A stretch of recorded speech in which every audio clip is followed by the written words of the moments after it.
Okay. We are live and ready to go. So, welcome back to the second episode of the Deep Dive.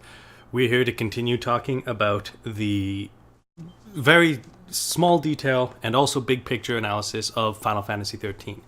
Talking about not just the basic stuff, not just hot takes. This is about analyzing what it is doing, what it is trying to do, what works, what doesn't work, and how as a video game it stands up compared to other video games of its time. Now, on our first episode, we just finished with the introduction, and I'm now at the part where we just became l'Cie, and we can already see that the linear aspects of it are pretty visible, but also even then a little bit undermined. There was two directions to go, both of them equally. You basically have a choice between the battle path and the non-battle path, based on exactly how much practice you want with that battle system now that you have paradigm shifting.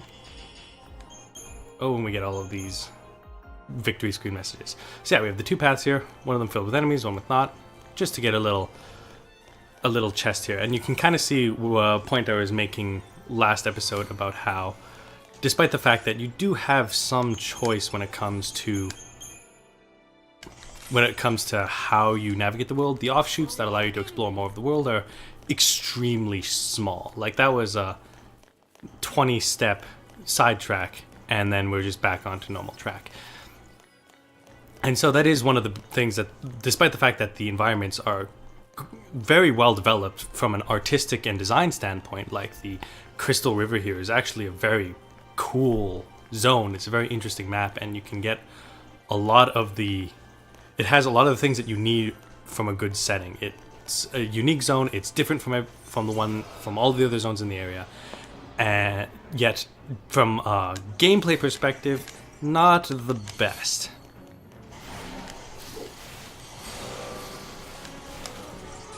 And and the fact that the levels from a player's interaction with the perspective is minimal is probably oh boy, I hate these things, dodge, is responsible for a lot of the justifiable criticisms of the game, that it is a little bit like walking down a hallway. Oh, how do we get up here? No, I want to open that chest. There we go.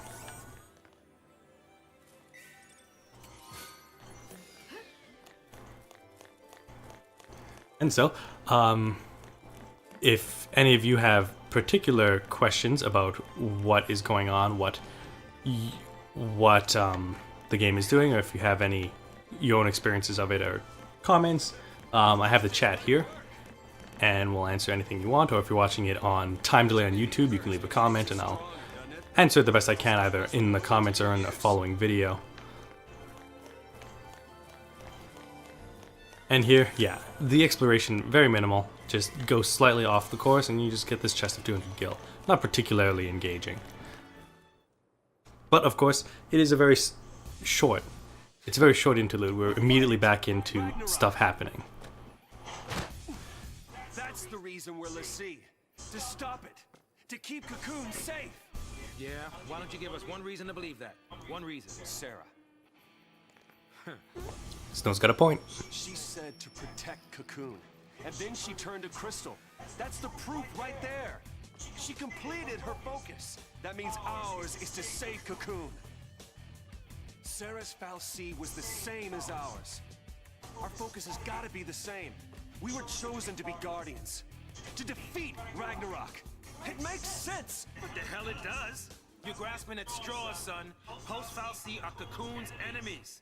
We just got recruited by one of them. If I were a betting man, I'd put us on the other side.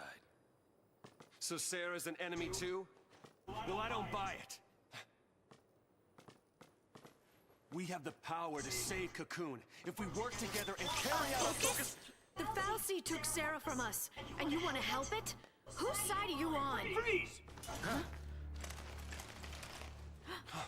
And so what's happening is a very common storytelling thing. These are people who have nothing in common, and so they immediately start disagreeing with each other. It's actually really helpful You fall off the purge train? and a really important storyline Maybe. Or are you talking tool. to me? Nice gun.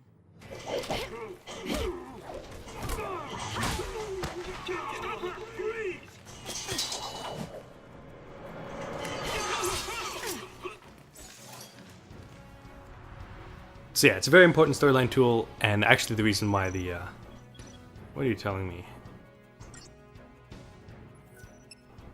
Nope, don't need. It's an important storyline tool, and the reason why the group separates early on is that it's fairly common for people who don't have anything, don't have any history to immediately start disagreeing about things, especially when put into a stressful situation like this. And it's actually very useful for them to separate the group into pairs, allowing you to experience just the one-on-one interactions that the characters start to have after this point.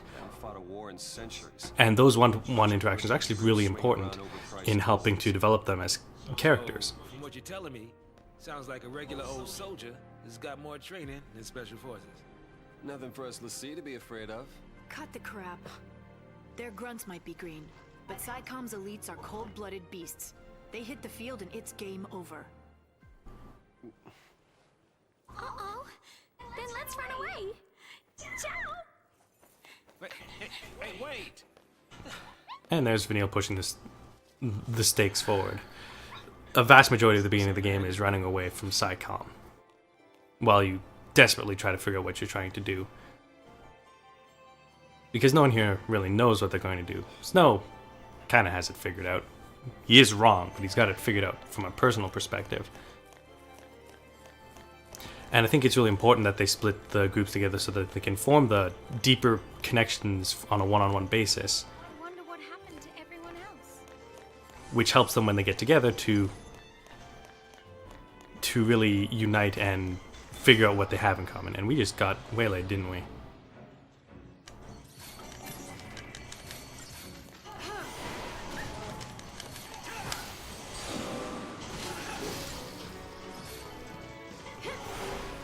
Oh boy.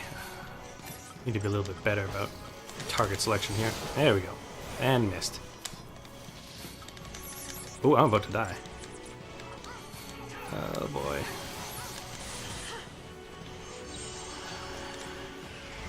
Forgot about the paradigm shifting already. Was too used to doing the tutorial missions. But as always, this is kind of the point. You switch between paradigms to do what is best for you. And the game forcing you to switch between paradigms in order to stay alive, really important for teaching you why you should do that.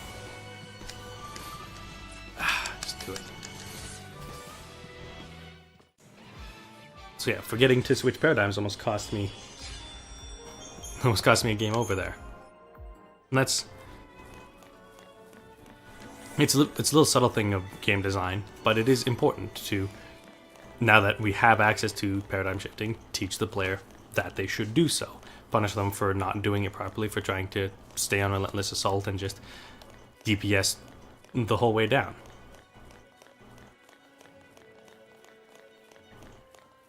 And of course, a lot of the level design in these areas is really just to help you see the environment and have these one-on-one, have these like interaction. I wouldn't even call them interactions, just have these set pieces where we just jump down there and get attacked by a bunch of things.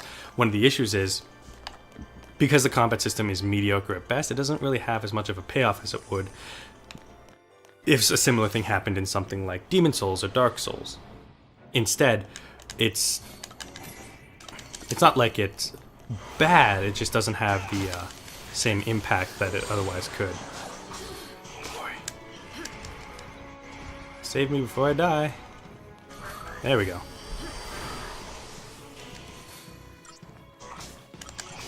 And then we switch to aggression.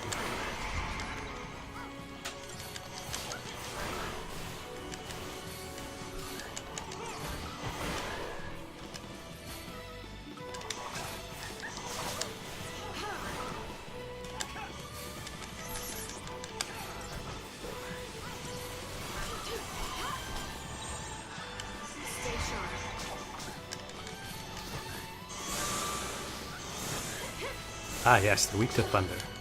Good to know.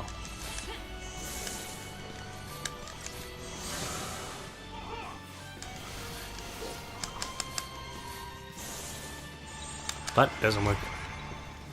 So yeah, group of relatively tough enemies again, teaching you how to make use of the combat systems.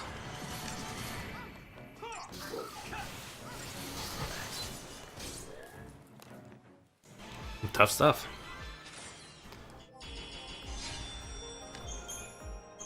But of course, because, and one of the reasons this game is able to do that, and it's actually a subtle difference, is that when you do actually lose to these random encounters, you don't just die. You don't, okay. You don't just die, you don't simply get a game over and have to reload. It gives you the retry option, which is basically it chunks you out to just before the combat, so you can choose whether to try it again or just ignore it altogether. If that no risk, or yeah, that essentially no risk system means that they don't have to worry about putting you in a situation that causes you to fail if you screw up, because if you did die to a random encounter and did have to restart and lose 10, 20, 30 minutes of progress, that feels a lot worse than it doesn't give you the feel like you have the freedom to experiment. It doesn't give you the freedom to try new things. It just makes you feel like you have to just grind and get better in order to overcome the challenges. And so that... might as well make introductions. Oh, we're talking to each other. Snow Villiers. Skippable little cutscene in case you just don't want to. So that ability to... Bodum Security Regiment. She goes by Oh Lightning. yeah. Because you gotta continue the cloud squall, lightning. Anybody's guess. O'Neill. Saz, Catroy, good to meet you. So yeah, setting the game up so that you have a replay system like that just allows them to increase the difficulty of My kids have any given fight, because you don't have to worry about Out of trouble. knocking out your player at a random interval or exposing them to a danger they didn't see and wiping them out, because it's kind of the Dungeons and Dragons issue. If you always want to make it feel like there's a threat, but if that threat never comes around, if the random encounters are never strong enough to defeat your party, they become a chore rather than a challenge. With this game, because it's allowed to defeat you in a random encounter but still not punish you for that hard for it, it makes it so that those random encounters can be functionally difficult to win at. And allows you to have that. It allows you to have that risk, it allows you to have that challenge in a way that doesn't punish the player if they fail at it. Somewhere. I guess it'd be out of commission now anyway. And so it pushes you to get better. It pushes you to explore the system that they, just released to you. Ooh, I don't have a diversity. Diversity's a good one.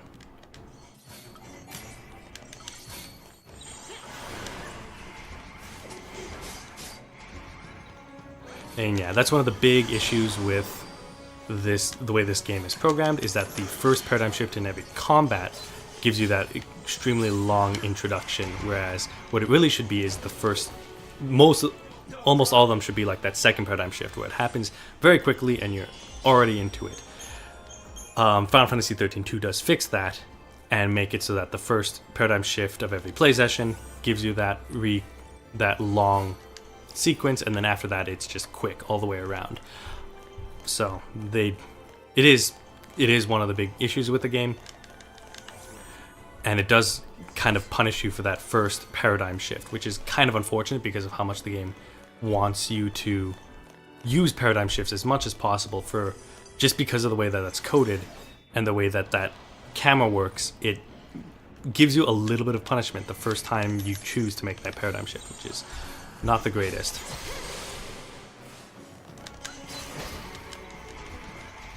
And we won. One of the ways they counteract that and make it viable to paradigm shift a lot is that something you'll probably notice as you play the game and go through is that after approximately 2 ATB gauges of actions, your the next time you do a paradigm shift, it completely fills your ATB bar, allowing you to perform another action much faster than waiting for it to fill up. And this means that once you get used to paradigm switching often and frequently, you get into the habit of basically constantly performing actions rather than sitting around and waiting for a bar to fill up. Just too easy.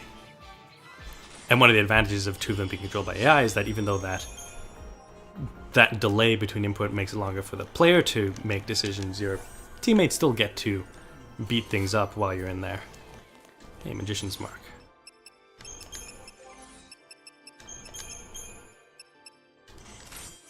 Also,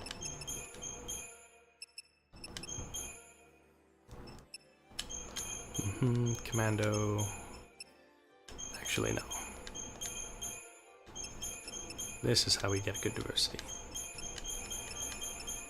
Nah. Diversity. A good way to increase stagger gauges without putting you at risk of dying.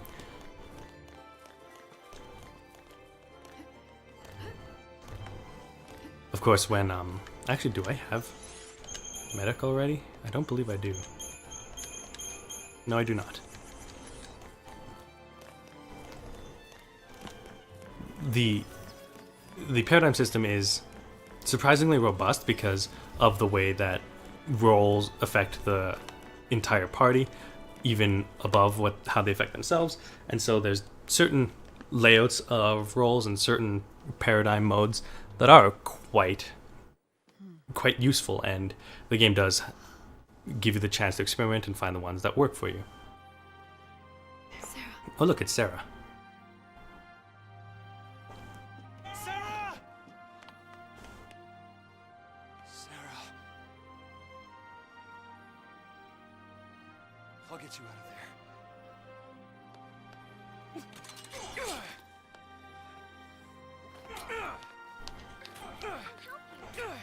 Thanks.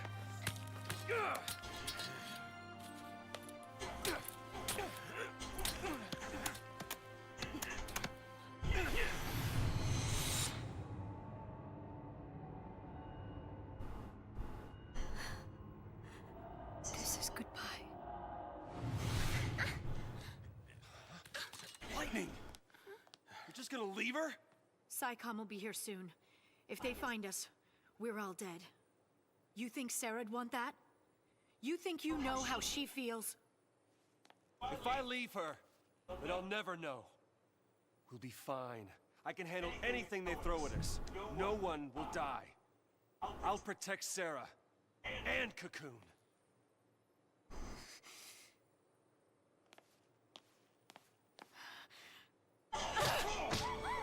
Does she look protected to you?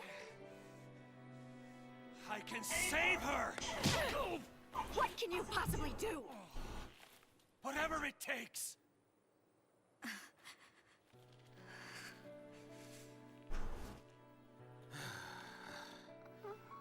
Ooh, me.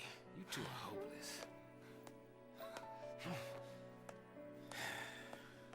You just can't admit it. You have Lightning's theme in the background, which is one of my favorite pieces in this game. Oh look, Lightning was right. Huh? Whoa, whoa. No, no! No, no, no, not now!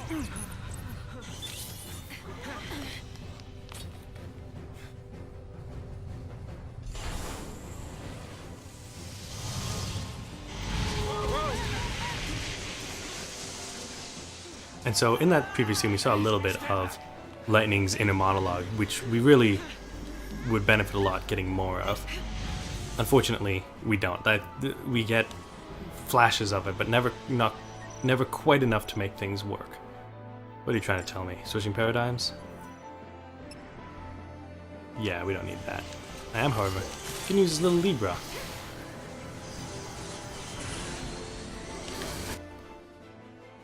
Oh good, it's weak to our Ravagers, so let's put that diversity up.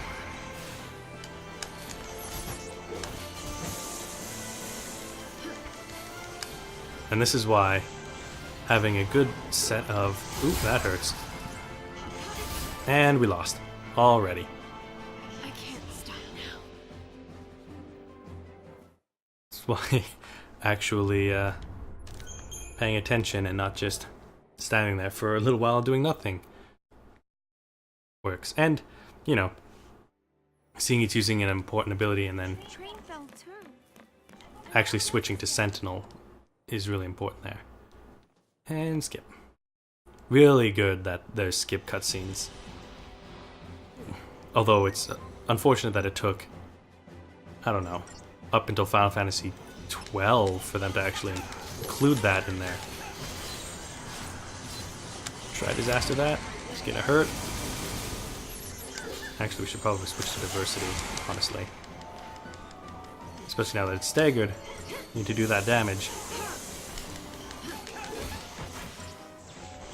Ooh, solidarity. And we still died. I can't stop now. Maybe I should level up.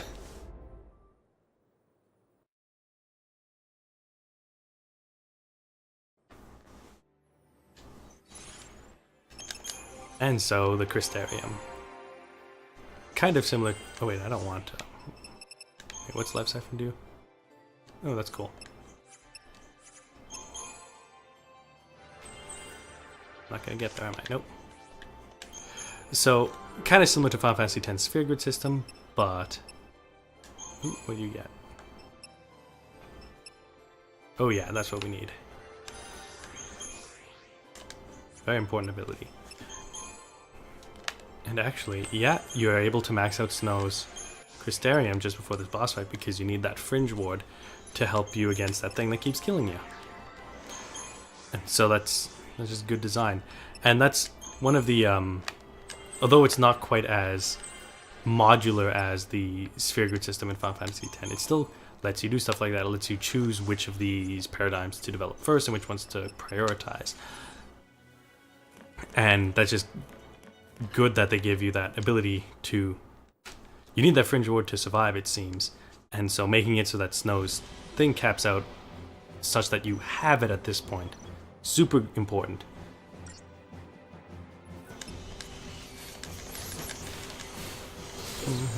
Let's actually keep my HP high this time. So that just hurts.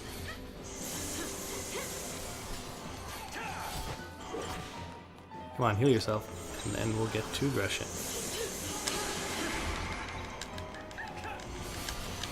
Oh no, we need that Sentinel. Oh, that hurts. I just died to that. I can't stop now. I just, from max life with the Sentinel paradigm, do not survive. Now that is interesting.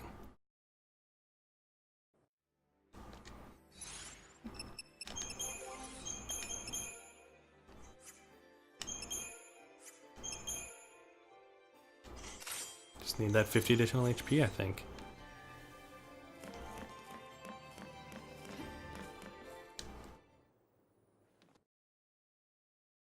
Yeah, I don't remember there being any boss like this quite early on. Although I suppose I would have followed this tutorial and that maybe just lets you clear right through it. No big deal. Ow. Thank you. Now heal yourself so we can get going.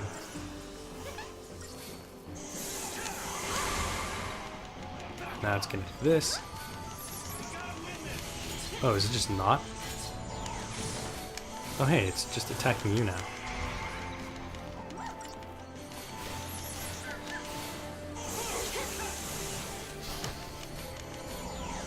Huh, interesting. So it's not even using the Crystal Rain ability now. Extra aggression.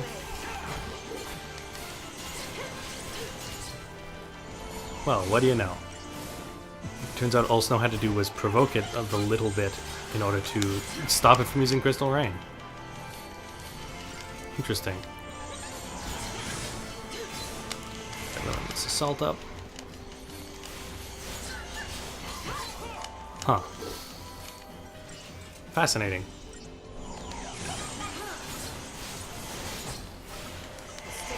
I didn't expect it to be that easily circumvented, because now we're just not seeing Crystal Rain, and we're just gonna basically just take him out, no big deal.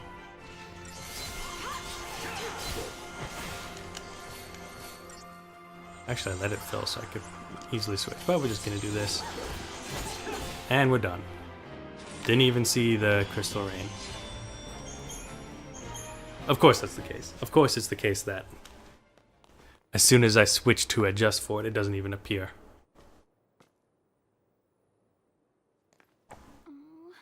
Alright, Snow, did you learn your lesson? You're leaving? Yes. Lightning already talked about this. She didn't express very clearly what she was doing. Sarah too.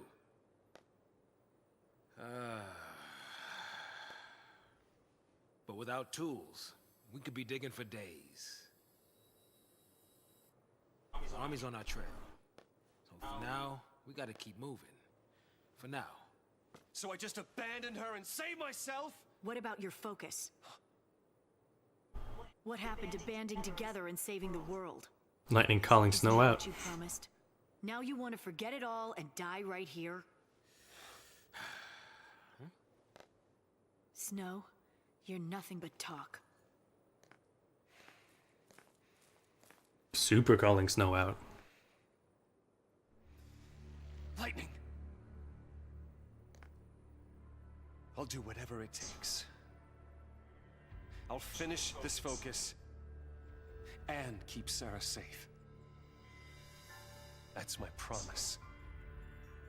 Great job so far. Roasted.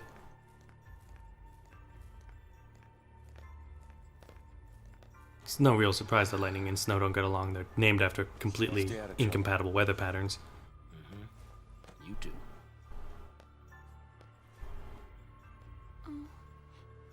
Hey, Hope, now's the time to say, Get going. hey, what about my mom? Remember my mom?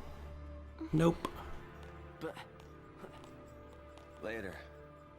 Okay.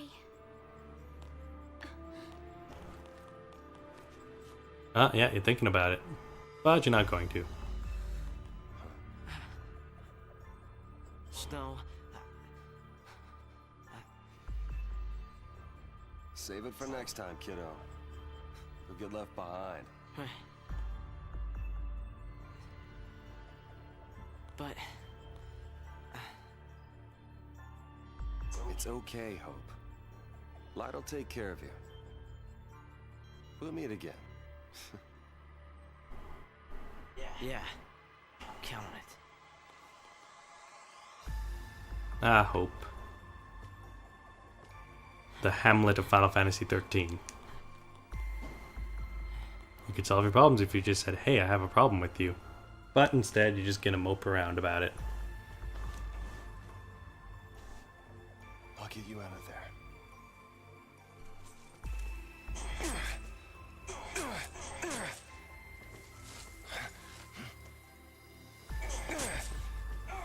Boy, I do not see how that would Count on it. take anything less than several weeks. Yes, the battle team changes, and now we gotta fix all of our paradigms. Actually, can we change our formation? No, we can't.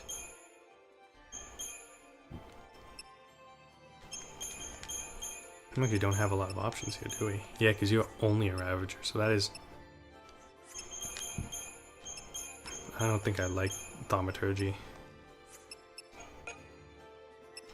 Can I remove? No, it's just there forever. Let's get out of there. Yeah. So at least that's pretty easy, but minus Snow means that we're no longer having a Sentinel access, which means it's a lot harder to stay alive. Which is why they're probably gonna stop throwing random encounters at me. Yeah, we probably shouldn't have, but he didn't want to come, Vanille, so... Yeah, the volume of those side talks. Little quiet, but that's why I'd let you turn those non-combat subtitles on. Almost got that. Sneak attack.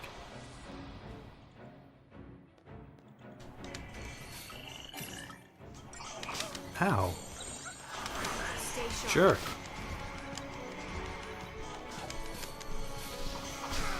Come on. There we go. But yeah, Saz has to find his guns before he can use his commando paradigm. And that's kind of the good part about, oh boy, the good part about gating a lot of the choices to later on, because you know, it kind of takes, oh, he's got his guns in model anyways, never mind. He really should have developed a separate model for when he didn't have guns for this particular part of the story where he doesn't actually have access to those guns. We're always about to compliment it for its ability to gate character development's gameplay actions behind necessary story developments, and then it just straight up forgot to make a gun-free version of Saz for this particular part of the story. Too bad.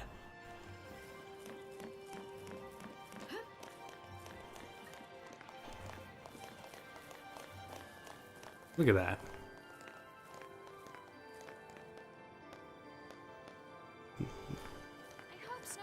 And that's one of the reasons why this game is actually quite beautiful, in that stuff like this is just all over the place. Just scenes like this, places like that. It would be incredible if you're able to, you know, explore those kind of areas and actually Breath of the Wild kind, in a Breath of the Wild type way, just adventure around that kind of path, but it'd be difficult to see how the game would be completely different. It's easy to see that the game would be completely different in scope if it, you know, focused on that as the thing that'll let you do.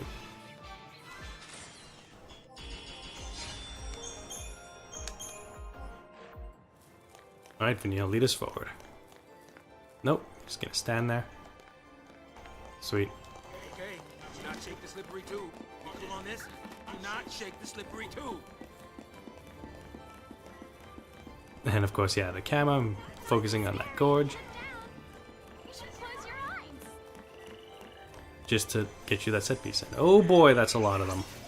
But they're the weaker version.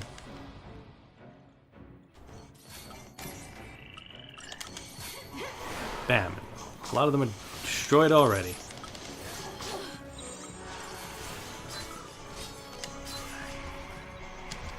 Come on, do your thing.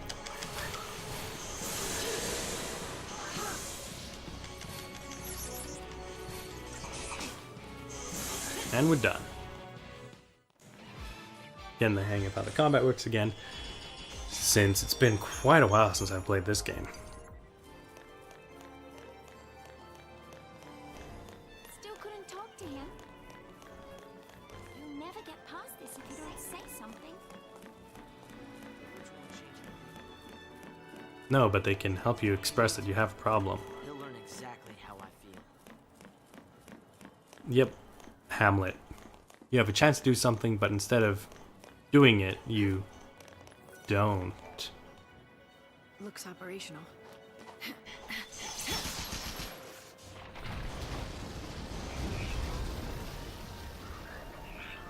Uh-oh, the frogs did not like us breaking their home. Their temporary home on top of a frozen lake. I'm a little bit interested in how those frogs were not also encased in ice. But, you know, them's the breaks. This doctor's code back out. Actually use those potions. And try to sneak up, and here we go. And now another part of design that this game didn't quite do super well, but was fixed in Final Fantasy XIII 2. Watching Lightning just go around and individually slash all these guys is a little bit ridiculous and bad. Especially since that starts counting down immediately, so we kind of lose the effect of it just because it takes so long. And again, fixed in the... oh, don't die. Fixed in 13.2 in that when you get a preemptive strike, instead of going around and individually slashing them all, Sarah just does blitz and they all just get the effect of it. It's all about the little things.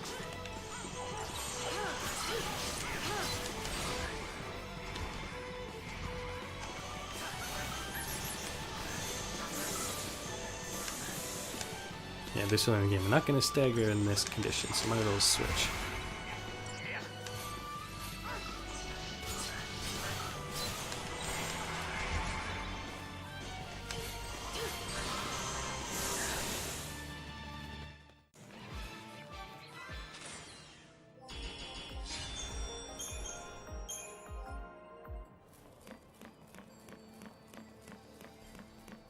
And one of the advantages of the Crystarium being limited is that, we're pretty close to maxing out our Crystariums, so we know that the next portion of the region is coming by.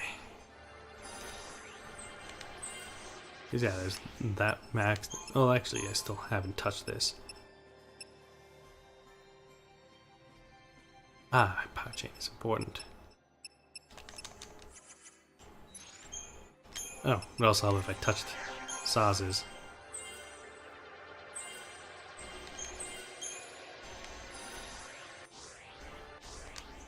Shame.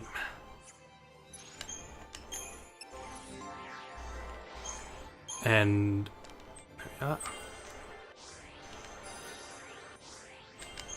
one of the interesting things about later on in the game when you get to choose your party is that all of the characters essentially come in groups of two. You have Lightning and Saz, which are your good leaders. They're the commandos and ravagers who are really good at staggering and just are your best dealing damage characters. And the difference is the difference between the two is that Saz is more strength based, whereas Lightning is balanced. It's not worth that. The other pair is Snow and Fang, your sentinels. And though Snow has the Ravager, is a commando Ravager sentinel, Fang has the Saboteur build. And so Snow has more HP and more strength, whereas Fang has access to the Saboteur, which is very helpful in the game. And then you have Hope and Vanille, which are your healers. Vanille having the Saboteur and Hope having the Synergist one. Techniques? Nah, we're good. But that means you want me to lead with it, so I can figure out what's up with it. Hey, it's resistant to magic. So you don't want me being a Ravager. And we actually don't really want Vanille either, because it's not going to go well. Although we can, while it's not doing much, increase its stagger gauge. No, it's weak to water.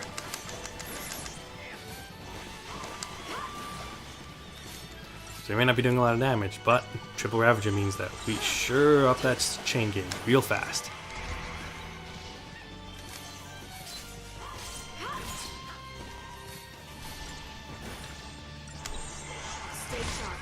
Help me out here, Vanille. There we are.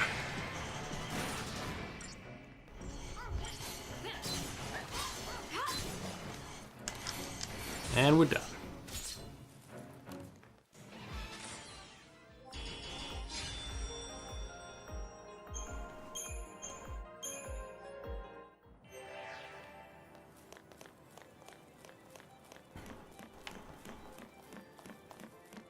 And so the game does take a lot of time to actually teach you some of the intricacies of the system. I feel like they could have done better than having tutorials every so often in the random encounters, though off the top of my head I can't think of any better way of doing it. Because to a certain extent, simply giving people the opportunity to learn something won't always result in them learning something. Though the fact that they make those tutorials skippable is really important, because if you feel like if it was the first time you're playing that game and I already kind of felt like I knew how techniques worked or already knew how paradigm shifting worked, I have the choice of skipping it rather than going through this tutorial. Sweep team, form ranks. They must be hunting down Purge survivors. I hope everyone made it out It's okay. highly unlikely. Do I? You saw what was going on. Nowhere is safe for them now. Damn it. Just cause they shared a neighborhood with a foul sea. They get treated like post-tainted rats. Man, Vanille is not liking all of these microaggressions. People really hate Pulse, don't they? Not hate. More like fear. Tens of millions of people. All scared of Pulse boogeymen. They'd be shaking in their beds every night if they knew that Lassie like us were around. But they purged that entire town. It's crazy, I know. But the Sanctum Falsi did nothing to stop it. Up until now, Eden's always stepped in to correct their errors in judgment. Guess humans aren't worth the effort. Figure they'll let us just kill each other off. L'Cie are not human. Listen, you, that's enough.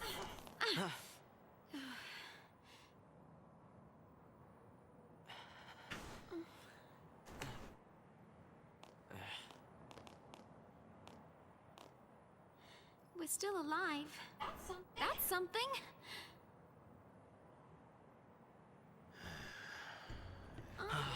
What? Where is it? I don't know.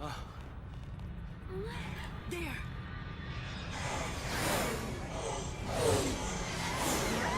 And that's kind of how Final Fantasy XIII works, just as a whole. Short breaks in the action to give a little bit of explanation of things, and then something Trying to happens. trap the stragglers. We gotta get moving before we're caught in the net. And that's a lot of Final Fantasy XIII's beginning. Something's happening, you gotta move. For theming reasons, that's really important because pretty much the entire game is about forcing these main characters to act. They're, as characters, they haven't necessarily chosen this sequence of events. They just feel like they're trapped and compelled to act. They have to do this. They have to run away. They have to stop Ragnarok / destroy Cocoon, however they want to interpret that. They don't essentially have a choice in the matter. And the game really pushes that and forces that development on them. Don't seem to be vulnerable to lightning. Come on, keep him staggered. There we go.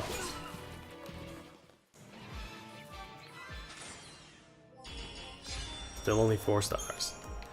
The stars don't really matter in the end. They help you regenerate your TP gauge faster, but your TP gauge develops pretty slowly as it is. And so the difference between 4 or 5 or even 0-star performances aren't really gonna make a huge difference, especially since techniques in this game are pretty underwhelming as a whole. Oh, look at that. Preemptive strike. Not really good for watch drones, eh?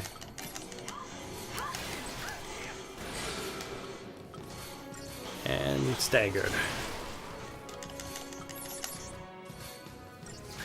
Come on.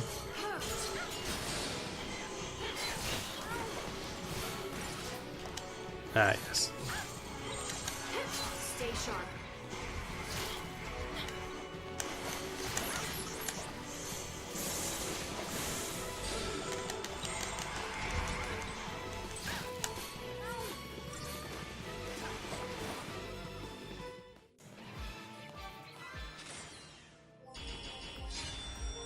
So yeah, you can see that 5-star performance really helped max out that TP gauge, but in the end, doesn't really matter. All I'm doing is doing Libras with it, so. And the way that the TP gauge is graded, the first 2 TP are restored very quickly, whereas 3, 4, and 5 get progressively harder and harder to restore. Because I'm only using at most 1 TP a battle, it's not really important to keep it up, but it is a good way to teach you that it's a good way for them to notice here in this situation that you get to use Libra for free, essentially, but when you get other techniques that are actually pretty good, especially summons, you have to be a little bit more careful about the way you use them.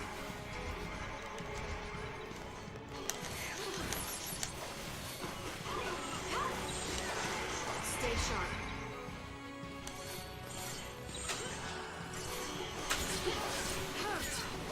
Boom. And we're done.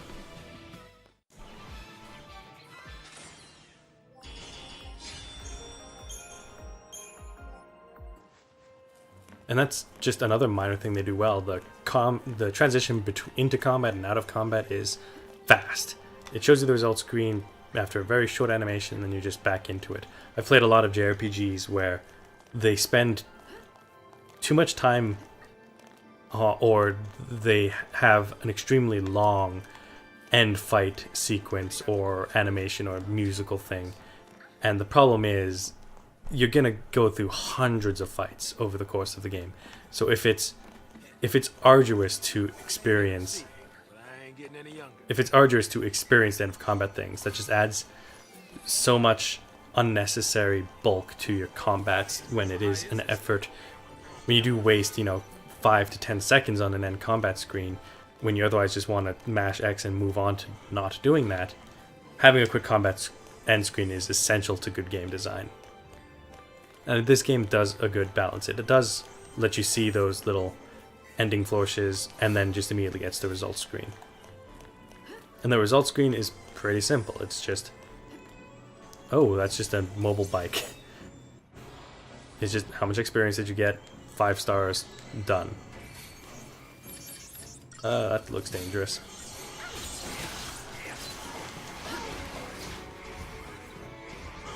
Still charging up. Oh yeah.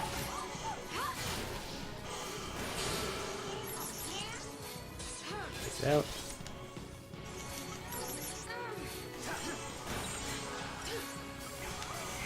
Ooh, that hurts.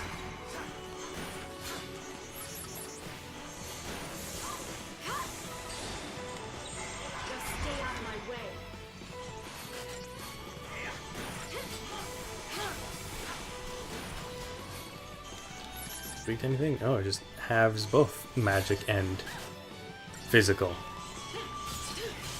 That's annoying.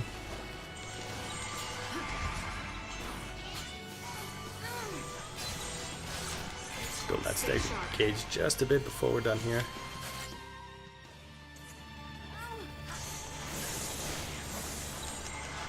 And finish it off. We don't have any of the staggered finishing abilities yet, unfortunately. Really good for just finishing things off in that final stage. No, don't let him do that.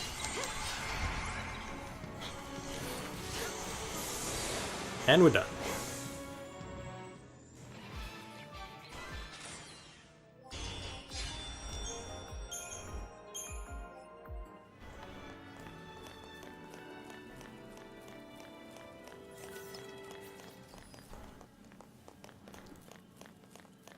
Yo, what up, Vanille?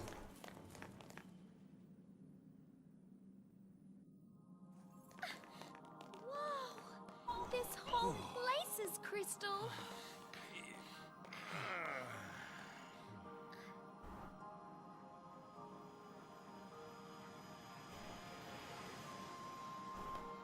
I wonder what it'd be like to become a crystal, I mean.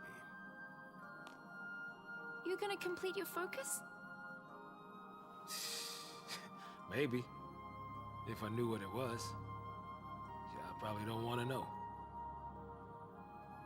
Hey, Lightning. Did Sarah say anything to you about her focus?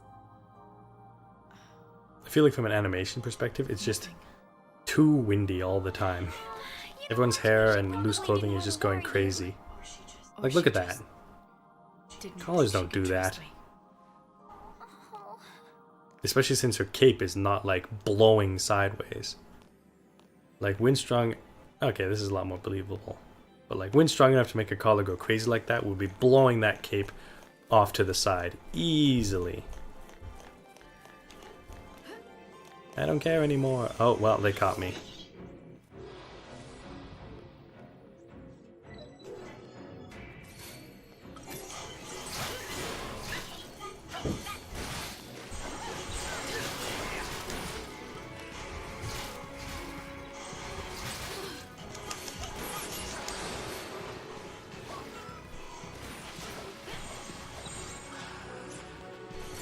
Uh-oh. That's gonna hurt. Don't let him do it.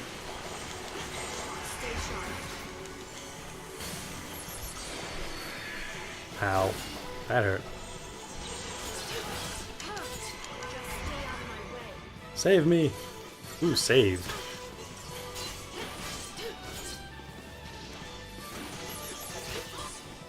And we're done.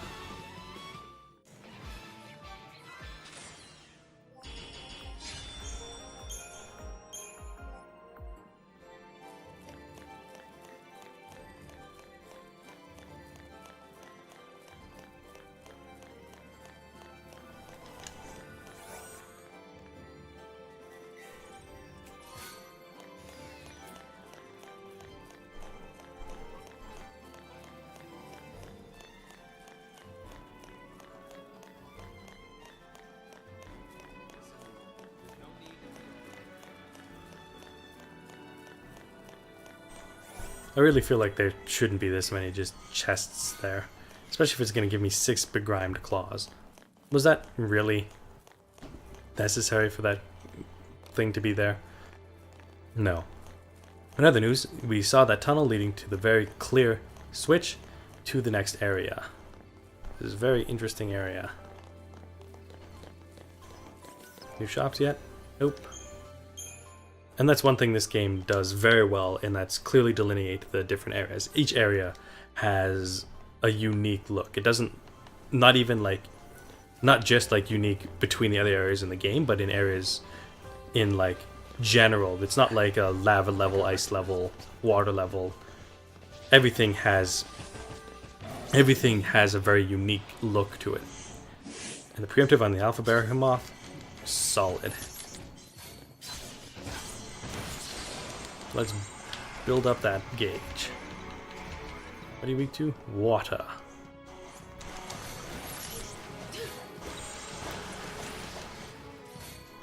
Really wish I had Army of One here, but we don't.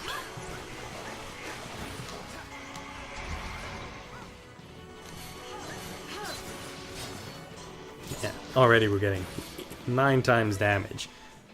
Really effective.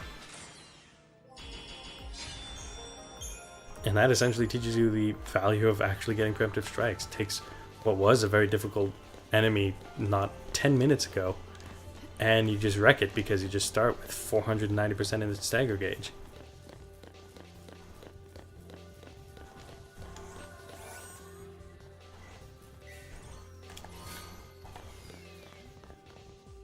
How do I get a close-up of that map?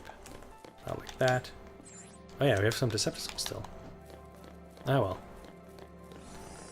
And they saw me. Oh, that one caught me. What a shame. Guess we're fighting them.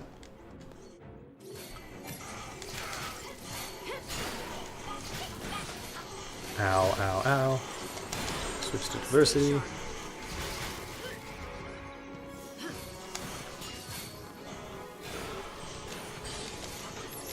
These are resistant. Oh, they're just weak to lightning and water.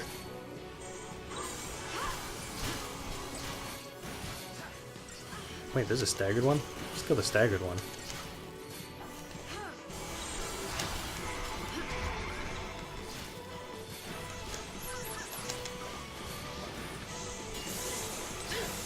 Ow.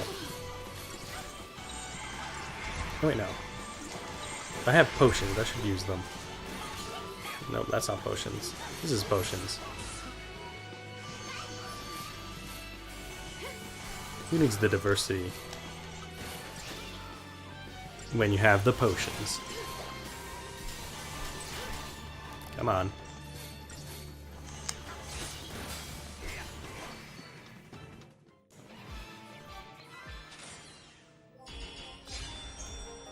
That's one thing the game does well too. Items, they're all really good. You don't have a lot of useless items that are often coded into games like in Final Fantasy VII or a lot of JRPGs where you have a lot of like one-time use items that are like deal water damage to an opponent, and you're like never going to use that because it's always better to just... It's easier to go through the menu to cast water with that one guy who casts water, and if you can't cast water, that guy's just going to use the attack function to deal damage because that's just how people operate. Even if that item can give you that like little bit of damage to start with, it'll always feel like if you can do it without using the item, it's better than doing it with using the item. Come on, get the staggers. Perfect.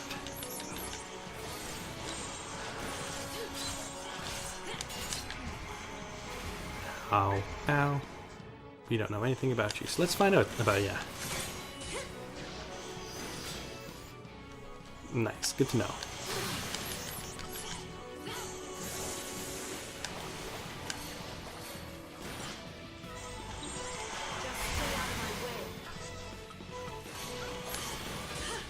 Rude. Just trying to kill you. Don't have to slash at me. Gosh, that hurts.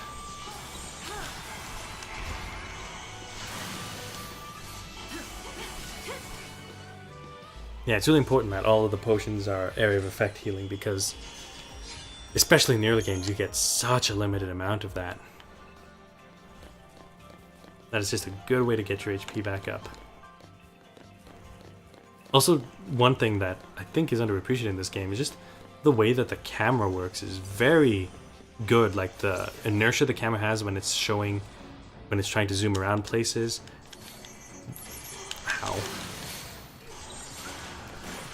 Just makes everything smoother and less jarring, so it's easier to know.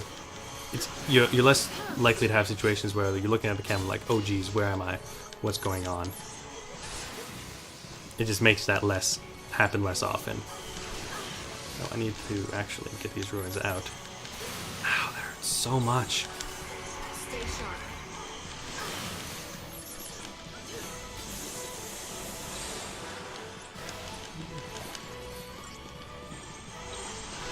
Ow, stop that.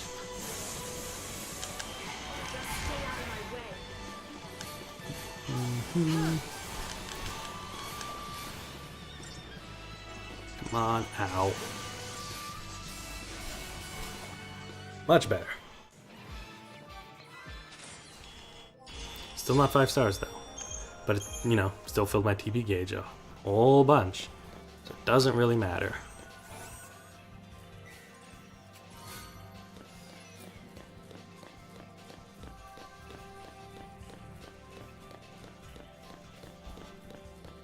What's up?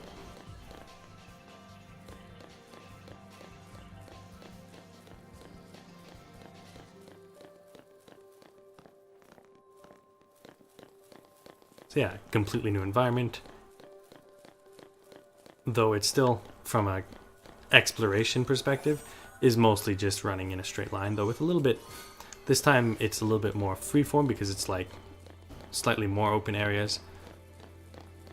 But still essentially is follow the straight line to the next objective. Hey! It looks like we can get through here.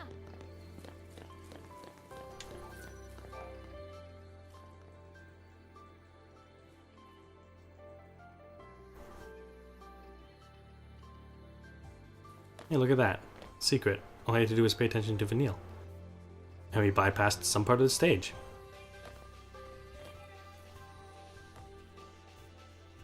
Yeah, look how much of that stage that we bypassed. Just loop around and make things easier on ourselves. Can I actually look at the map? Yeah. How much of that would we bypass? Yeah. Just completely got through a whole swath of the map. No problem. Oh, and look at that. Don't you think we ought to be heading? And Saz telling you how to avoid stuff even more. Yeah, let's do that, Saz. Oh, these guys are gonna see me. Oh, yeah, they are. But it's an easier fight. And that's pretty cool that they give you the way to just bypass by just paying attention to what your party members are saying.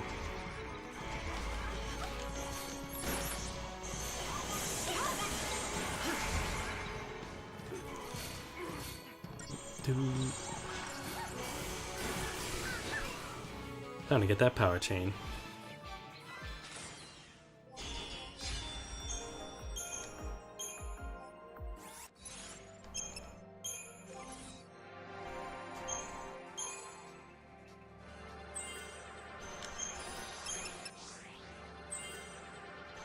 One of the other advantages of doing the leveling system this way is that you get to see firsthand how your characters are developing. You don't have to make assumptions based on like, oh, it looks like you have a little bit more magic than the other character. It looks like you have more strength than the other characters. It looks like you gain strength a little bit faster than this other person. You get to influence a little bit how the rate at which they develop and what things they prioritize, and also see like when they learn new abilities, how far away they are from learning them, what kind of bonuses they're getting generally. We just saw us get a bunch of HP. And you can kind of... Ooh. Oh! Free preemptive strike. Nope, not a free preemptive strike. We just kind of ended up here.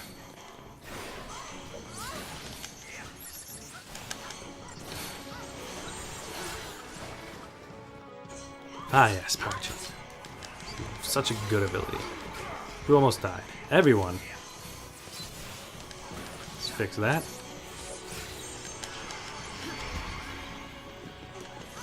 Stop doing that. That hurts. Just trying to murder you all.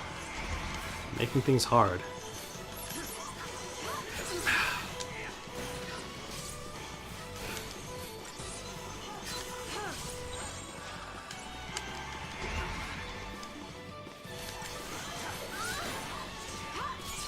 Okay, now we can focus on what's important.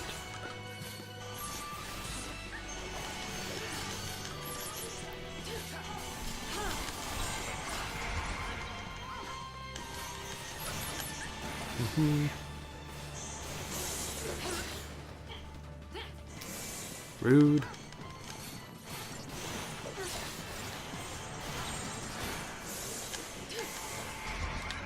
You resistant to magic?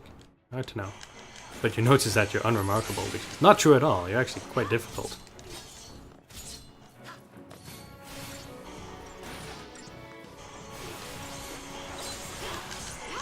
Yeah, with the addition of Power Chain, things get staggered so much longer. It's just way easier to get those individual enemies taken out. Yeah, got that potion back. You gotta stop worrying, Sass.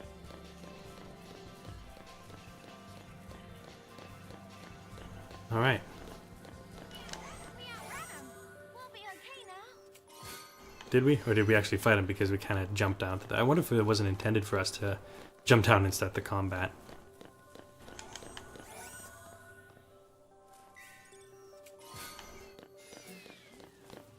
Alright, let's get out of here.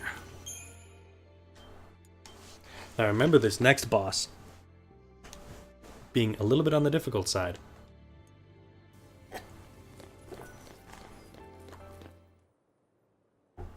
Ooh. But that's kind of how bosses are supposed to be, sort of final exams for what you learned in that dungeon. Although most of that dungeon was learning how to bypass parts of the dungeon by just paying attention to your friends.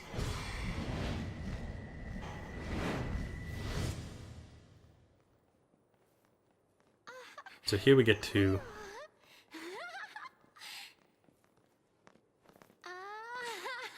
Okay, Vanille, we get it. Stay close. I wanna look around. Lightning's like, we're trying to run away from death here.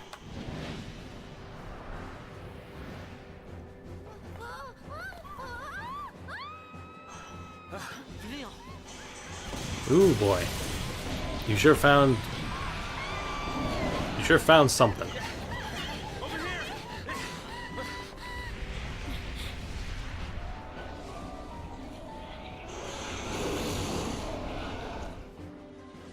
I'm kind of over things roaring as they appear out of the blue.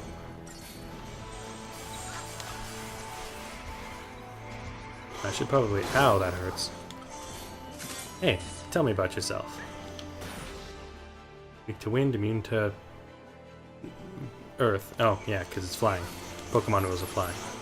Gosh, could you stop?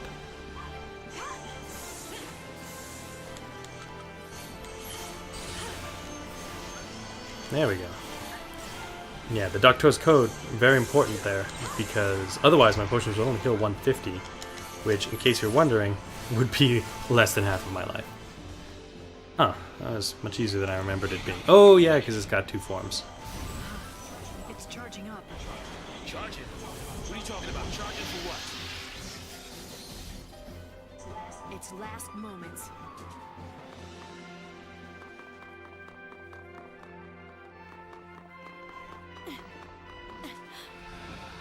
Yep, charge forward to stand in front of it. That's the lightning way.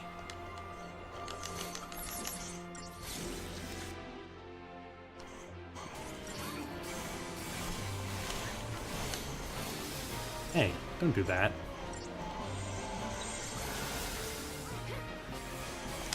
Alright, things out.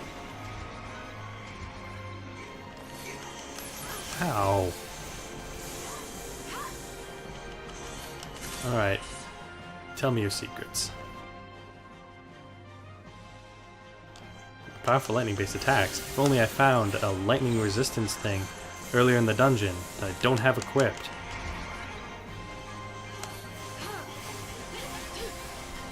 Oh, this is gonna hurt.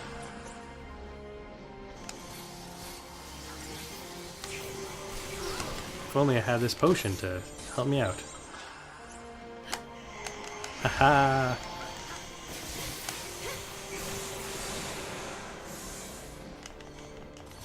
Alright, time to take you out.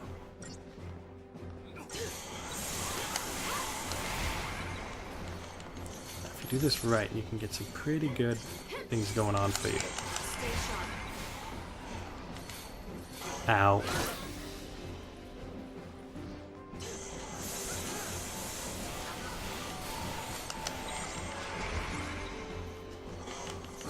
Hey. Rude. It's one of the reasons why Curse is such an important debuff. It just stops you from getting staggered. Ah, look at that. Expanded Crystarium. And now we're going to split into twos. Check it out! Come on, hop to it. Let's go. Uh-oh, it's a bird spy.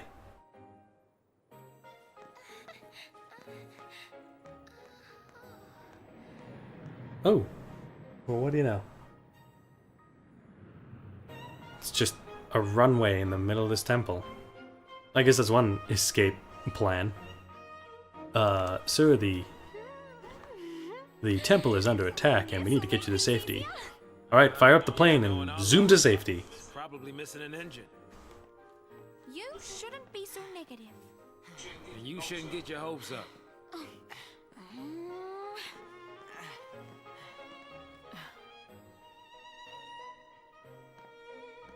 Yeah, it doesn't look like anyone's actively pursuing us, but that bird is real suspicious.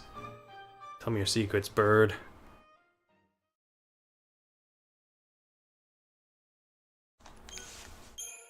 But yes, I would like to save my progress.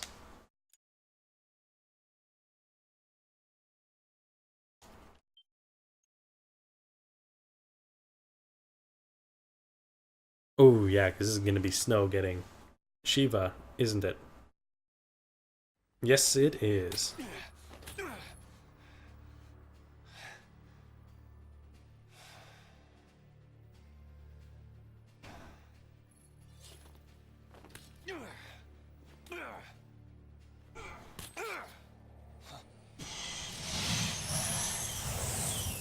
And it's a shame that you stayed behind by yourself, Snow. Now you're surrounded. If only someone could have told you that this exact thing would happen.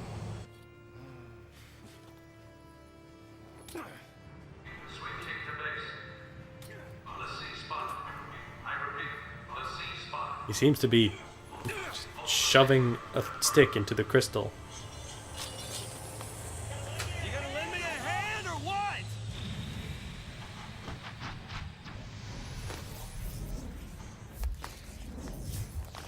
That's just a cool invention, gravity bombs.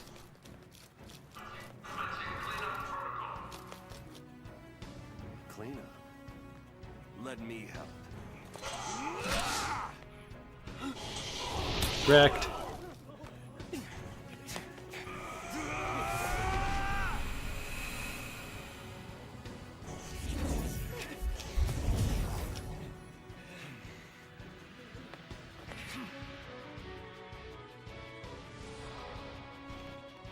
Gonna need Sentinel.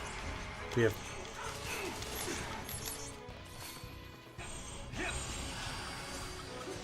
You don't really have way to deal damage.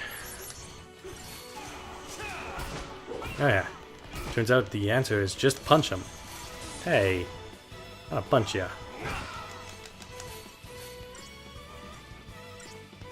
Oh, he brought friends. Ow.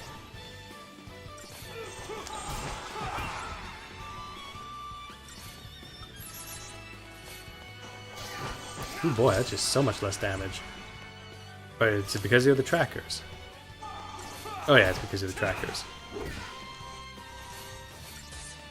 Taken out. Ooh, good dodge. High level play is to cancel your abilities such that you do those back steps and dodge attacks. It's very difficult to pull off.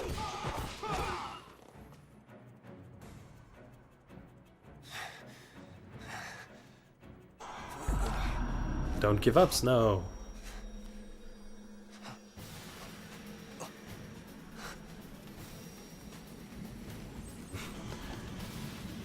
The classic, oh, looks like he's powering up for an ability. Let's let him. Let's not just try and get him while he's charging up. Let's just let it finish.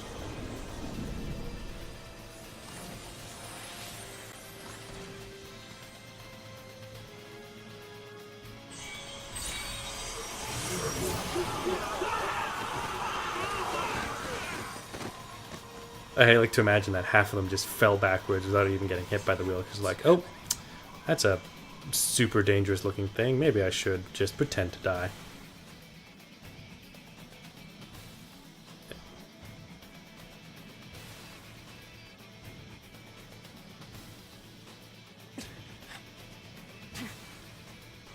Alright, how do we do this? You're gonna give me the tutorial, but I don't need it.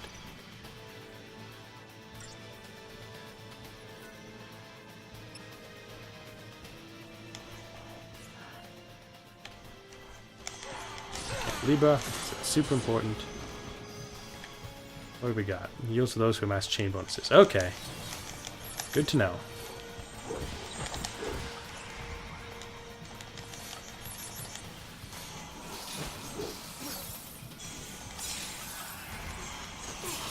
Okay, good to know. I can't let that happen.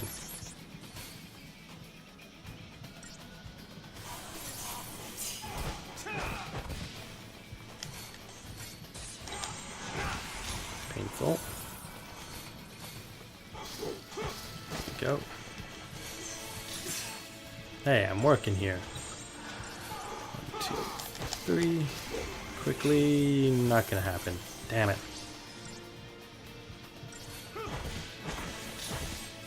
He doesn't have power chains, so it's a lot harder to maintain that chain bonus. 1, 2, 3. Crap. No, we don't have time for this.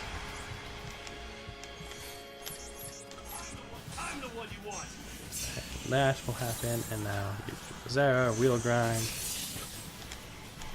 Okay. Not doing terribly.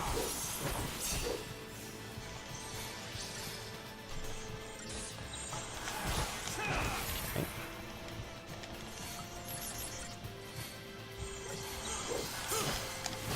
And maintain the chain. There we go. Oh, come on.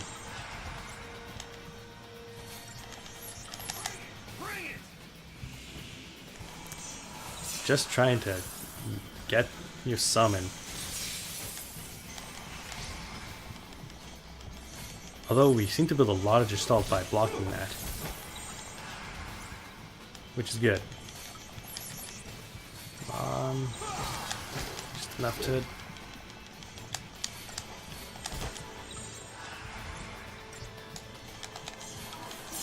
Oh, didn't do it. Wrecked. That's a shame. These fights are pretty important because they kind of teach you how to... Oh, come on, man. They teach you to, kind of new task on people. They teach you to actually do things well as opposed to just doing things. Oh, look at that. I won.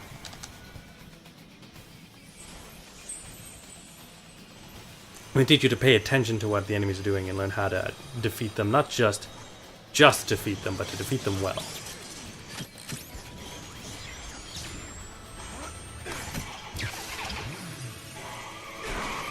And now Snow has a sick new motorbike.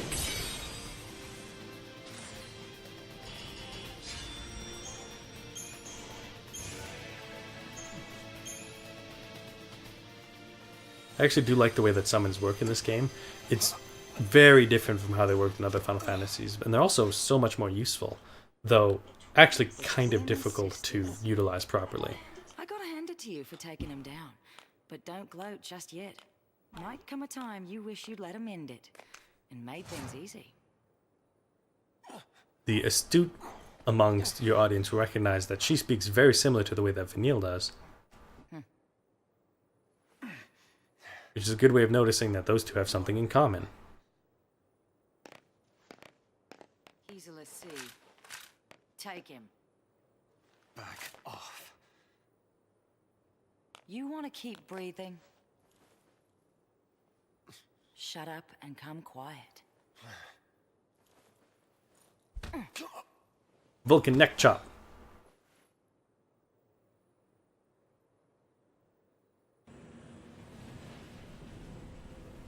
Bring her this way! Careful now! Come on! I like how... Oh, no, he's like... Not passed out. Or is he passed out? Okay, I know. Not completely. Sarah. Sarah! Shut it! She's coming with us. Stand down.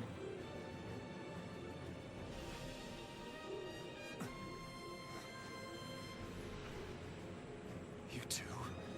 Why are you helping them? If I were you, I'd worry about myself.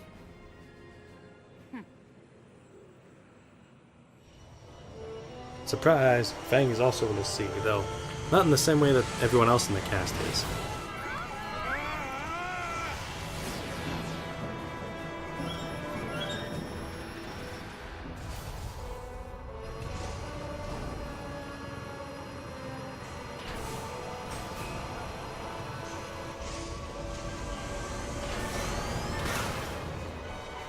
What an extremely specific aircraft. Seems like it's specifically designed for... I guess it's kind of like a bomber, I suppose. But an immobile one, which makes it feel a little bit less practical. Although I suppose when you're an oppressive government, you don't really need to worry about enemy warships. It's just, here's a plane we fly over to blow things up. How are you gonna lose him? Got me, kid. Then let me. No, thank you.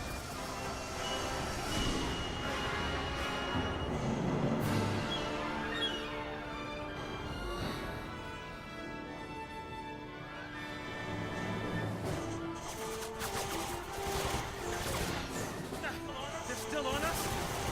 Another instance where if it were more practical, it'd be a good idea to do this scene as like a piloting minigame.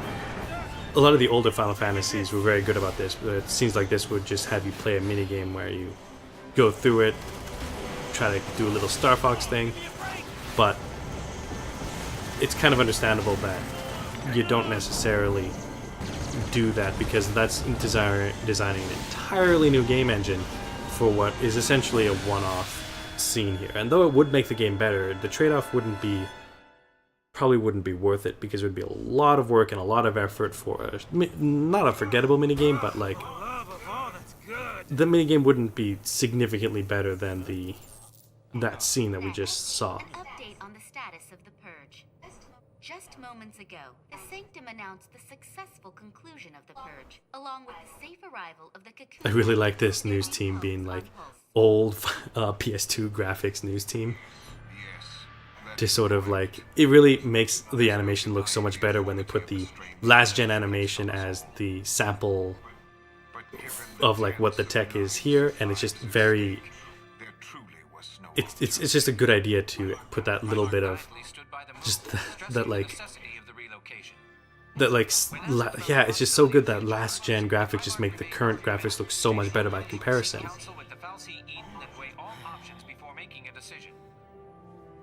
that's right. If it makes the Sanctum look bad, it never even happened. In all the centuries since the War of Transgression, Cocoon has been spared pulse aggression and prospered for it. It is essential that we maintain this peace. That is the Sanctum's focus. We will continue employing... Look at those splash cuts on this political speech. What kind of society has several floating cameras? Cameras angles 4, 5, and 6 on this old guy talking about stuff. Who is this guy? I mean, what do they teach kids these days? He is Gallant Daisley, the Sanctum Primarch. Murderer-in-Chief. According to our Insta Just poll, another nearly tool 90% of the of foul Cocoon sea. citizens agree with the Sanctum's handling of the purge. 70% of respondents said they would also support additional purges were the need to arise. Let's purge everybody. That'll fix it. Oh, hey, A very cynical outlook on either polling or points for perseverance.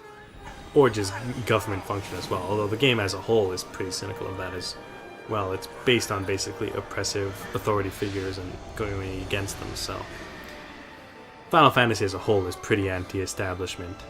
Just generally speaking, the series is always about rebelling against the government, rebelling against some form of organized power, whether that be religion in Final Fantasy X, Fly in. oil companies in Final Fantasy VII, international, I don't know what in Final Fantasy XII, just governments, just all governments, why not? I like this foul sea. There's more of them. An oppressive empire in Final Fantasy VI, time itself in Final Fantasy VIII.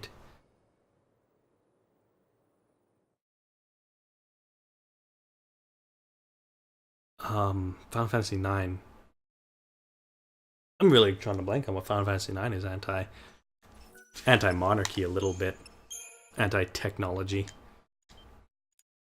As always, Final Fantasy IX is a bit of an exception when it comes to the numbered Final Fantasies. It did go in a very different direction, even more so than they usually do.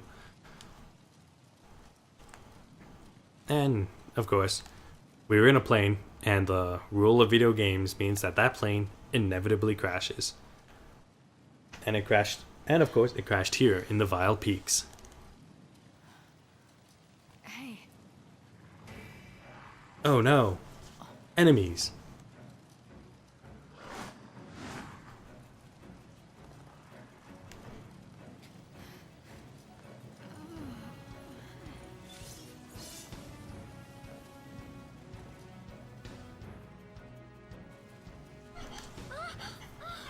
Hey, wake up!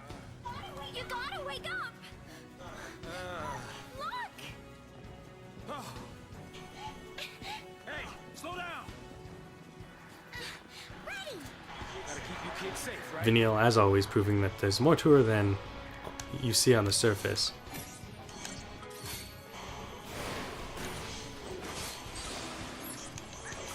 Because she spends basically the whole game just being exceptional in one way or the other.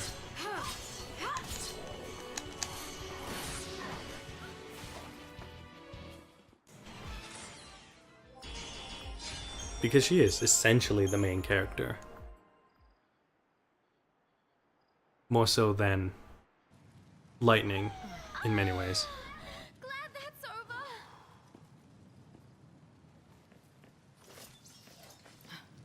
God, how extra can you be, Lightning? Man, I'm beat.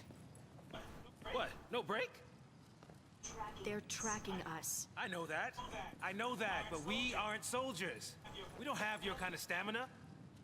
You got enough to complain. That's not very nice, Lightning. Oh, that's... Forget it!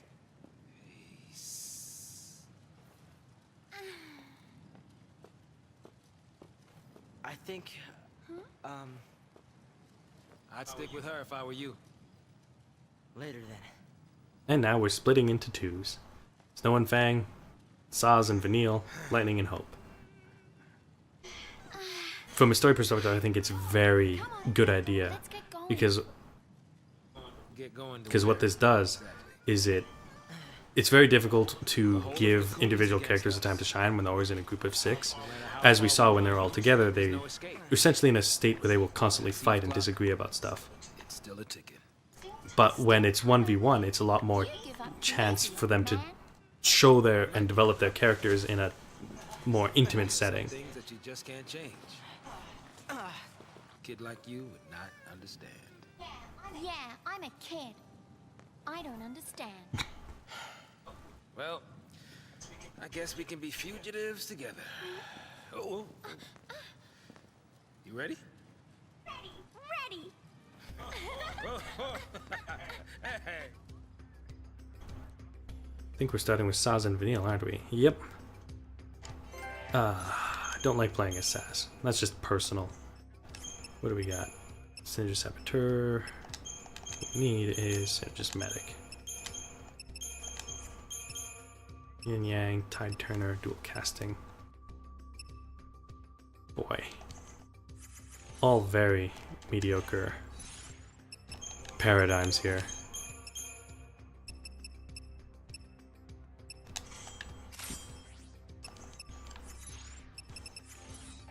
Would love to have something new. But I imagine some people do like playing Saz. He does have some advantages. Synergists, I just personally... Oh boy. Oh, well. End of the road. But at least it's not the end of the line. Could you be 60% less optimistic, Vanille? Just a little bit? Ooh, that's cool. Are we getting a flashback? Oh yeah. That was a bit sloppy. They could have done that a lot better. Actually, this scene probably could have come should have come after the plane like blew up, and you have that like blackout phase after it crashes, and it's like, oh, flashback. There are certain times when it's a good time to do a flashback. In the middle of a scene like that, not exactly all that good. But essentially, what we know is that they all saw this firework display because we saw that in Snow and Sarah's little side thing. So, not pictured, Snow and Sarah just in the middle of that fireworks display, just wrecking everything.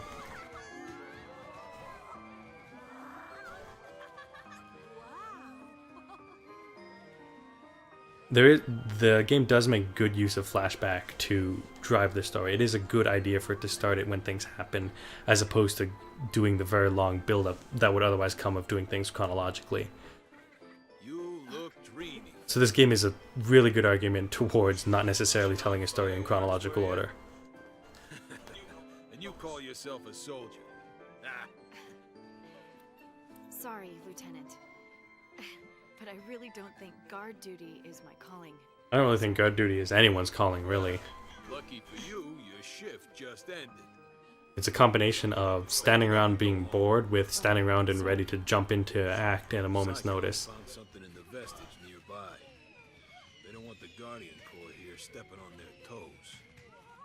Huh. I'm sure you heard about the accident at the Uriday Gorge energy plant, and how it has the SciComm lads in a tizzy. Yeah. More incident than accident. Something pulse-related. You're taking tomorrow off? Sir, for my birthday, sir. My sister. Happy birthday, Lightning. Your entire life got upended. 21, huh? Making her the oldest Final Fantasy protagonist. Time to send off that letter of recommendation for officer training. Lieutenant. You're past due for a promotion, Farron. Think of your sister and your future, and keep your nose out of trouble.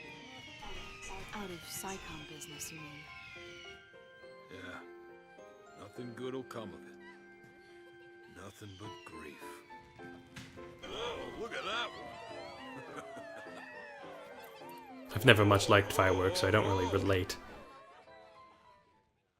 But I imagine if you had just a central display that could do fireworks whenever, I doubt it would be much of a spectacle. I don't know. Maybe people like fireworks enough that they would just never get bored of them. Just you? For now, I guess. Should we wait? They'll catch up, eventually. Except they won't, because the bridge died.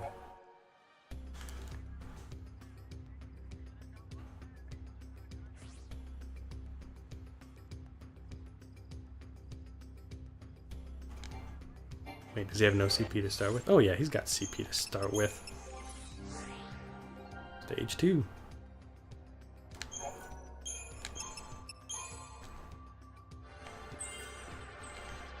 Wait, how far away is Shell? Not worth it. What do you learn? Nothing.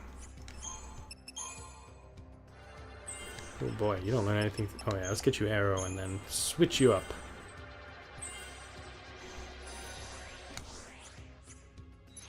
Didn't want to actually back out of that. That's just a small controls thing. It's just too easy to back out of the stuff when you're just trying to switch gears a little bit. Alright, let's advance.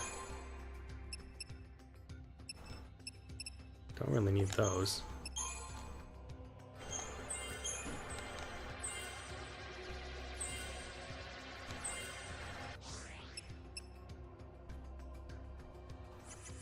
Alright.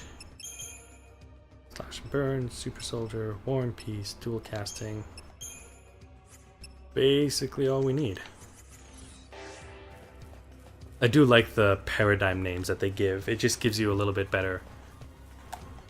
They're very creative and they give you good context for what exactly is going on. And it's way cooler to say switching to war and peace than switching to my commando medic one.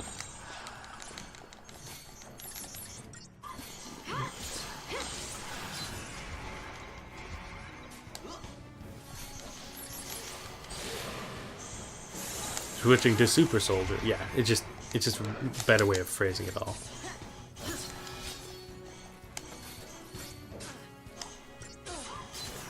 And we're done.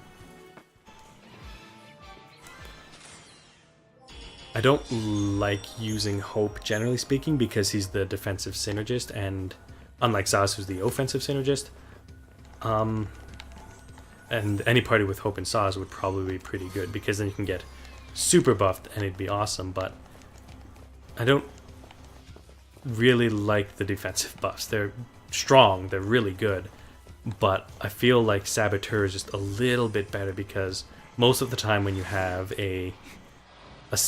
most of the time when you're having a tough fight, it's a single enemy, and it's easier to debuff one enemy than it is to buff 3 of your allies. And that's just unavoidable. That's just how things work in every game, honestly. Debuffs tend to be more useful than buffs, unless of course it's a lot of JRPGs where just bosses are immune to debuffs. This game's good in that. That is not the case. Their bosses have individual immunities. There are some bosses that can't be immune to a particular status effects, but there is no boss that is immune to all status effects. That is impossible to debuff. The idea being that the game is a lot of the game's battle system is focused on time. It's on opportunity cost. It's the idea that if you spend your time debuffing a boss, you're spending your time not damaging or staggering the boss or not healing. And so they want it, and so that's kind of the negative impact of it. That's the cost of it, rather than making it costly in that there's a good chance that it just straight up doesn't work. They make it so that it's time taken doing that as opposed to doing something else with your time, which, given that time is how basically everything works. Ooh boy, that hurts. Luckily I had Protect up.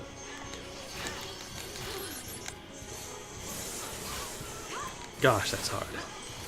These guys are harder than they have any right to be.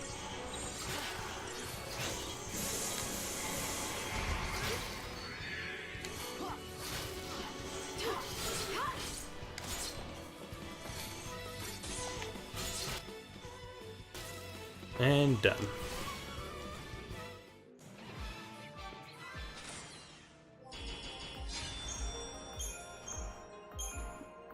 Generally speaking, you almost never get to see Hope actually use that boomerang in combat, because you only get that when you get the expanded roles, and anyone using Hope as a commander is playing Hope wrong, just generally speaking. Gotta take out these guys.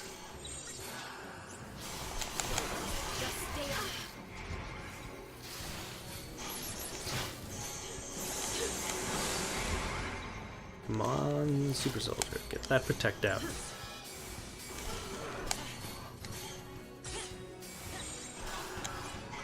Hey, what up, electro kick guy? This is gonna hurt a lot. Ow.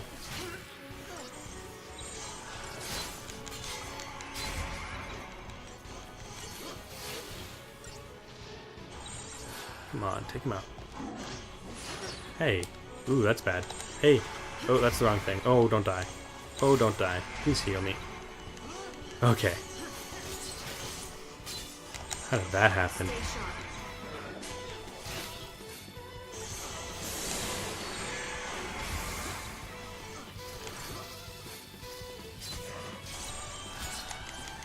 Keep that extension.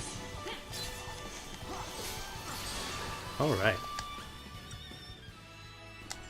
It sure does deliver devastating physical attacks. And that's kind of the importance of Protect. In all Final Fantasy games, and really in all JRPGs, increasing your defense is super valuable.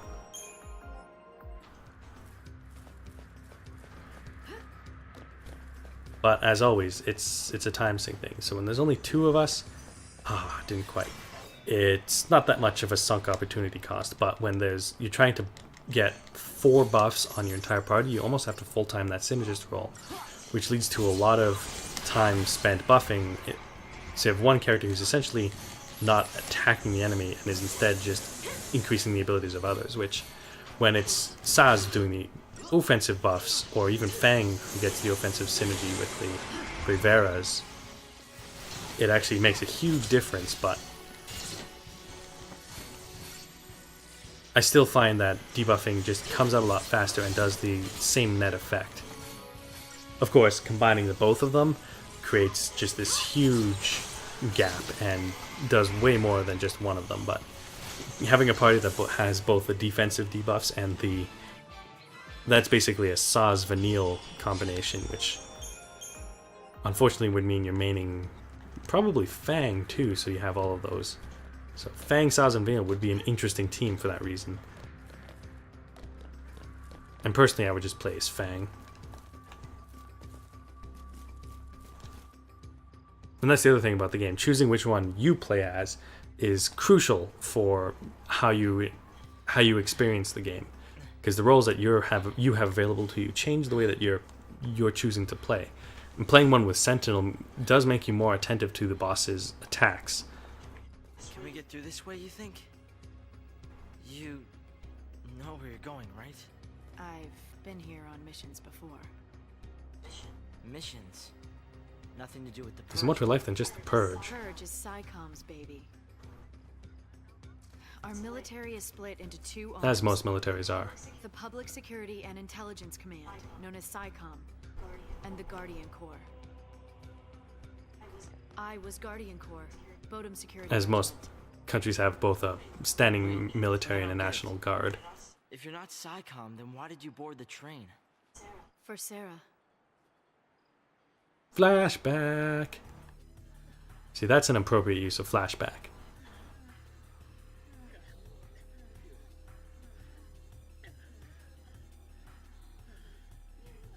Join the end of the line.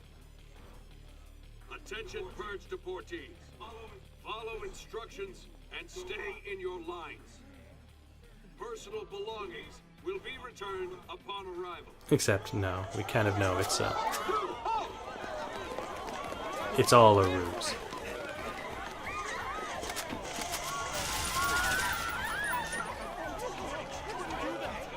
Do not leave your lines. This is for your own safety. From us. Because as you saw, he just kind of shoot you if you try to run. What's the GC doing here? This op's under SciComm direction. So direct me. Let me on. I want to be purged. You know, Only civs get purged. Sanctum staff and soldiers are exempt. Huh? Then I quit. Line up! Line up! just bold-faced favoritism. Excuse me. Hey, I volunteered. Really? You don't look ready to go quiet into that good night. You want quiet? You better take the next train. Well, now I really want to see what you're up to. And that's how those two met. I had to rescue Sarah before they transported the vestige to Pulse, and out of my reach. My only chance to save her was to join the Purge. And it worked decently well. I mean, thousands of people died, but they were kind of going to die anyways. What with the death trains and all that. Just low-key fascism. I could never do something like that. It's not a question of can or can't. Theming. There are some things in life you just do. Easy for someone like you to say. And that's continuing the theme of the game, which primarily is about whether or not you have free will. Lightning. Some things you just do. Sort of like what everyone in the story is doing so far. They're just doing it because they have to. I'd hope. Can you make the acrobatics check to get up there? Nope. I'm just gonna sit on that rock. She left me.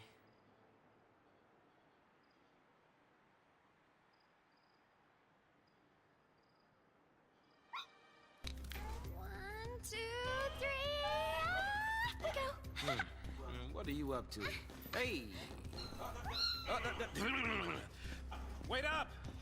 God, that Chocobo chick is the greatest mascot this game could ever have. Look at him cheer Saz on. Go for it. You can do it. Chocobos, man. Can't keep up with this girl. Alright.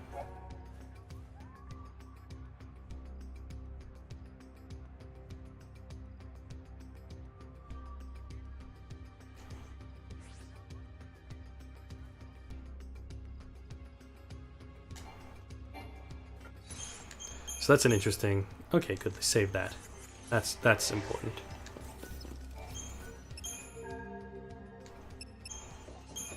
Oh boy, you do not have the money for that.